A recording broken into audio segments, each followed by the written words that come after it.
ఇటీవలే రేవంత్ రెడ్డి సర్కార్ icon star Allu Arjun ను అరెస్ట్ చేసి ఒక రోజు రాత్రి జైల్లో ఉంచిన సంగతి తెలిసిందే. బన్నీ రేవంత్ రెడ్డి పేరును మర్చిపోవడం వల్లే తెలంగాణ సర్కార్ ఇదంతా చేస్తుందని చాలా మంది ఆరోపిస్తున్నారు. ముఖ్యంగా రేవంత్ రెడ్డి కక్ష సాధింపు చర్యలకు పాల్పడుతున్నారని విమర్శిస్తున్నారు. ఇక బన్నీ అభిమానులైతే రేవంత్ రెడ్డిని కడిగి పారేస్తున్నారని సమాచారం. అయితే సీఎంపై అనుచిత పోస్టులను పెట్టేవారిని పోలీసులు జల్లెడ వేసి మరీ పట్టుకుంటున్నారు.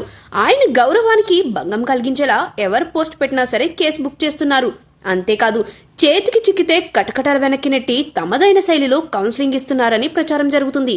వీరిలో స్కూల్కి వెళ్లే పిల్లలు కూడా ఉన్నారట. వారిని వదిలేయండి బాబోయ్ అంటూ కొందరు, వారికి బుద్ధి చెప్పాల్సిందే అని మరికొందరు సోషల్ మీడియా వేదికగా కామెంట్స్ చేస్తున్నారు. ఈ పిల్లకాయలు పోలీసులను ట్యాగ్ చేసి మరీ రేవంత్ రెడ్డిపై విమర్శలు చేస్తున్నారట. వీరు మాత్రమే కాకుండా బన్నీ డై హార్ట్ ఫ్యాన్స్ కూడా అనుచిత పోస్టులతో రెచ్చిపోతున్నారని టాక్ నడుస్తుంది. వీరిని కాంగ్రెస్ లీడర్లు గుర్తించి పోలీసుల దృష్టికి తీసుకెళ్తున్నారని తెలుస్తుంది. అల్లు అర్జున్ అరెస్ట్ తర్వాత సీఎంపై అభ్యంతరకరమైన పోస్టులు ఎక్కువగా పడ్డాయని అంటున్నారు. తొక్కలో గవర్నమెంట్, తొక్కలో రేవంత్ రెడ్డి అంటూ కొందరు రెచ్చిపోయినట్లుగా కూడా తెలుస్తుంది. ఆ పోస్టులను కూడా తవ్వి మరీ రేవంత్ రెడ్డిని అవమానించినందుకు తగిన శిక్ష వేస్తున్నారట. ఏదేమైనా ఫ్యాన్స్ ఇలాంటి పోస్టులు పెట్టడం వల్ల ఒరిగేదేమీ లేదు. పైగా అల్లు అర్జున్ కే బ్యాడ్ ఇమేజ్ వచ్చే అవకాశం ఉందని పలువురు అభిప్రాయపడుతున్నారు.